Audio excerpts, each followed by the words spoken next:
Freddie Mercury, a voz que incendiou o mundo. Há homens que entram num palco. E depois a Freddie Mercury. Ele não entrava, ele tomava posse. Como se cada luz tivesse sido acesa para ele, como se cada estádio estivesse à espera daquela figura magra, inquieta, teatral, com um microfone na mão e uma coragem quase insolente no olhar. Mas antes de ser Freddie Mercury, antes dos Queen, antes de Wembley, antes de Bohemian Rhapsody, antes das multidões a cantar como se estivessem dentro da mesma alma, ele foi apenas um rapaz chamado Farrokh Bulsara. Um menino nascido longe dos grandes palcos, longe das câmaras, longe da glória, nasceu em Zanzibar, no dia 5 de setembro de 1946, numa família de origem parsi, com raízes indianas. Nada naquele começo anunciava, de forma clara, que o mundo um dia iria escutar aquela voz como quem escuta um trovão vindo do céu. Mas algumas vidas são assim, começam discretas, quase silenciosas, e, de repente, tornam-se impossíveis de ignorar. Ainda criança, Farrokh mostrou uma ligação especial à música. O piano apareceu cedo na sua vida, as melodias começaram a ganhar forma nos dedos, e havia nele uma coisa estranha, difícil de explicar, uma mistura de timidez e vaidade, de delicadeza e fúria, de insegurança e ambição. Era como se dentro daquele rapaz vivessem várias pessoas ao mesmo tempo: o estudante disciplinado, o jovem artista, o sonhador, o provocador, o homem que queria ser amado, e, acima de tudo, o intérprete que ainda não sabia o tamanho da própria voz. Mais tarde, já em Inglaterra, a transformação começou. Farrokh Bulsara foi deixando de ser apenas o rapaz reservado que gostava de desenhar, tocar piano e ouvir música. Começou a construir uma identidade maior, mais ousada, mais teatral.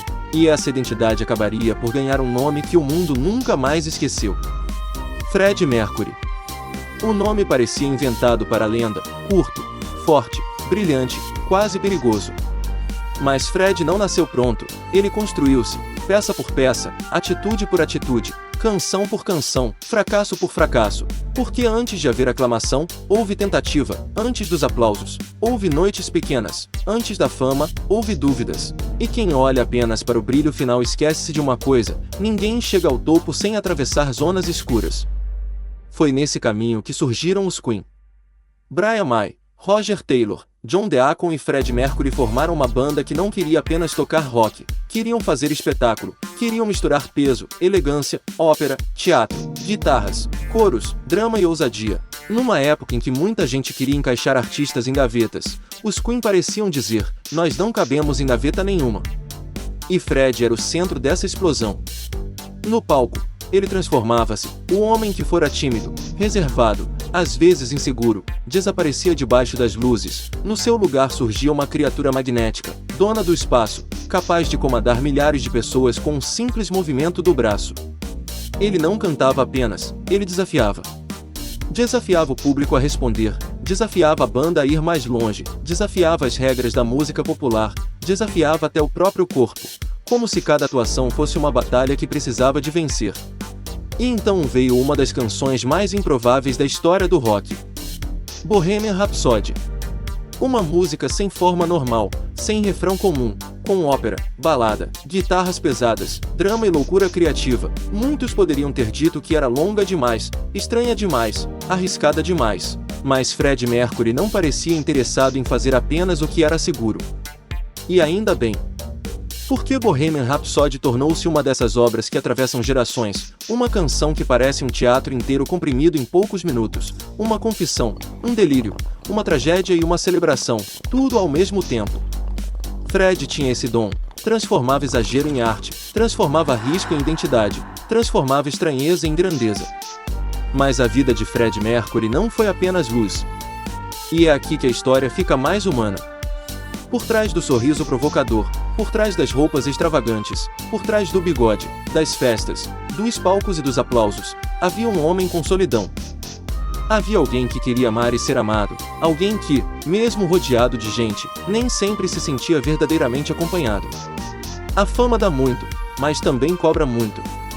Fred viveu numa época dura para quem não se encaixava nos modelos tradicionais. A sua vida pessoal foi muitas vezes alvo de curiosidade, especulação e julgamento, mas ele, à sua maneira, tentou preservar aquilo que era íntimo. Não gostava de explicar tudo, não entregava a alma inteira à imprensa. No palco, dava-se por completo. Fora dele, guardava partes de si como quem protege um tesouro ferido. Uma das figuras mais importantes da sua vida foi Mary Austin. Fred amou Mary profundamente, mesmo quando a relação amorosa mudou de forma, ela continuou a ser uma presença essencial. Ele próprio a via como uma das pessoas mais importantes da sua existência. Mary não foi apenas uma página romântica, foi casa, memória, confiança e ligação emocional. E talvez isso ajude a perceber melhor Fred. Por trás do mito havia um homem que precisava de lealdade, precisava de alguém que o visse sem as luzes, sem a máscara, sem a multidão. Os Queen continuaram a crescer. Canções como We Are The Champions, We Will Rock You, Somebody to Love, Don't Stop Me Now, Killer Queen, Love of My Life e tantas outras foram construindo um império musical. Cada tema parecia revelar uma faceta diferente da banda e de Fred, às vezes grandioso, às vezes vulnerável, às vezes divertido, às vezes quase desesperado. E depois veio Live Aid, em 1985. Wembley. Uma multidão gigantesca. Um evento mundial. E Fred Mercury fez o que poucos artistas conseguiram fazer em toda a história da música, dominou o planeta durante alguns minutos. Não foi apenas uma atuação, foi uma demonstração de poder artístico. Ele cantou, correu, brincou, provocou, comandou o público, fez dezenas de milhares de pessoas responderem à sua voz como se fossem uma extensão do seu próprio corpo.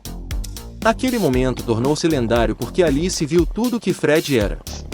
Energia, carisma, técnica, coragem, teatro e uma ligação quase sobrenatural com o público.